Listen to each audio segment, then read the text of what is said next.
متحف الحضارات وأزياء وحلي. المتحف بادئ من أيام الفراعنة. سواء المنسوجات اللي مصنوعة من الكتان أو القطن أو الحرير. آم، منسوجات كتيرة، أشكال كتيرة، حاجات كتيرة ما تتوقعش إنها بادئة من أيام الفراعنة.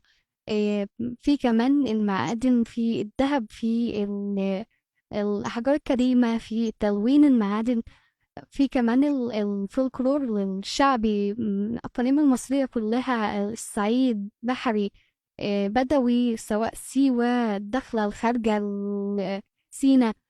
كل إقليم ليه التراث والتاريخ بتاعه في الحلي والأزياء.